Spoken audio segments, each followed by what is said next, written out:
I grew up with two very different schools of eating, that of my grandmother Veronica and my auntie Elizabeth.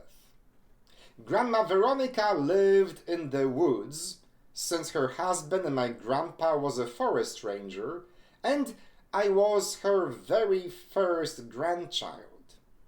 I spent most of my summers and important holidays at their home away from any civilization. She loved me, and she spoiled me rotten.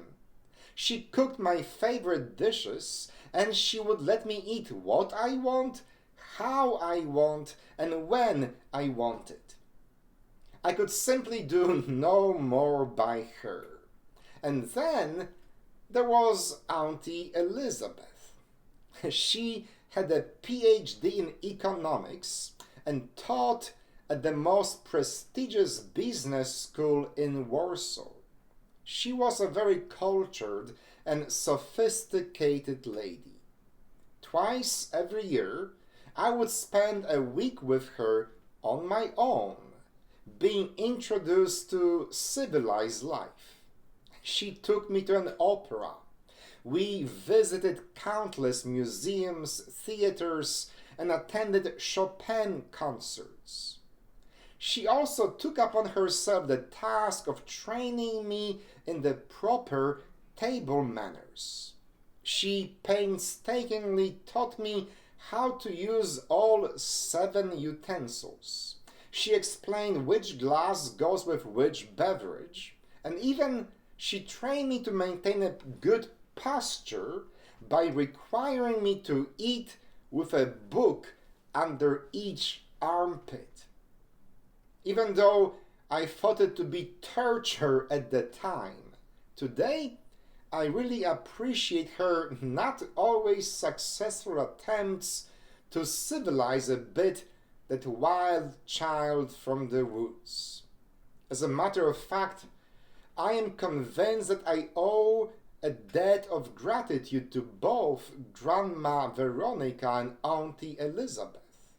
Together with my parents, they have shaped me to be the man I am today.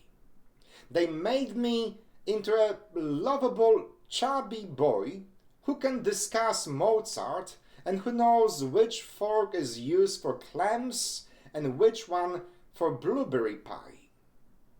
Sadly, we live in a world that is becoming increasingly binary.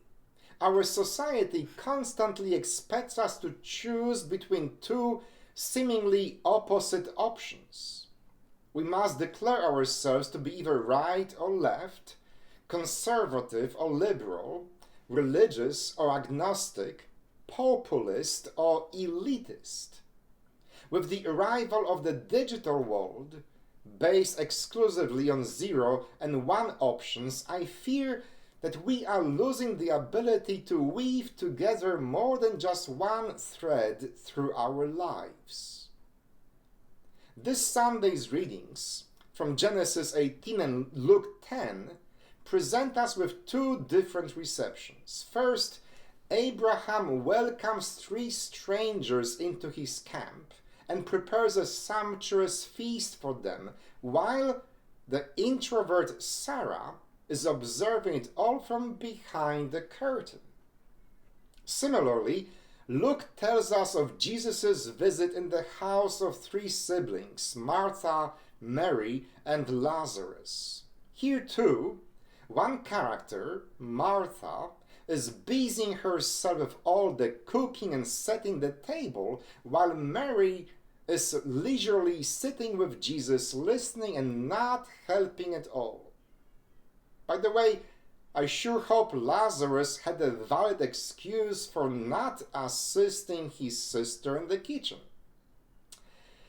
If we were to listen to all the political talking heads, if we were to believe all the famous YouTube and TikTok influencers, one of the characters in each of these biblical stories had to be right, while the other, obviously, was grievously wrong.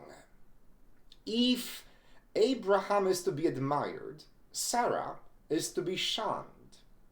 If Mary chose the better part, Martha clearly is missing the point.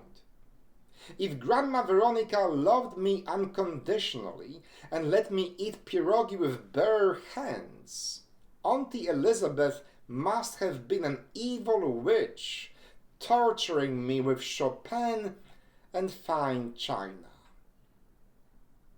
Maya Angelou is quoted saying that diversity makes for a rich tapestry, and all the different threads of this tapestry are equal in value no matter what their color.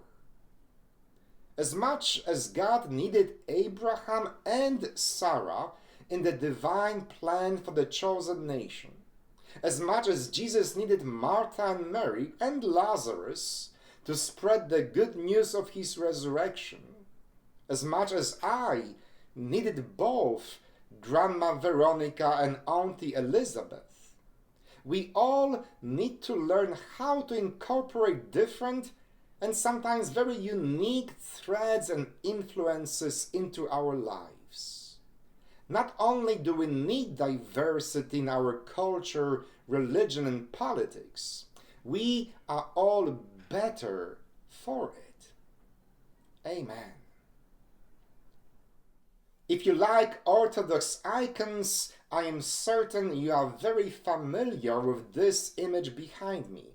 And if you know nothing about icons, this 15th century icon by Andrei Rublev called the Trinity is a great place to start.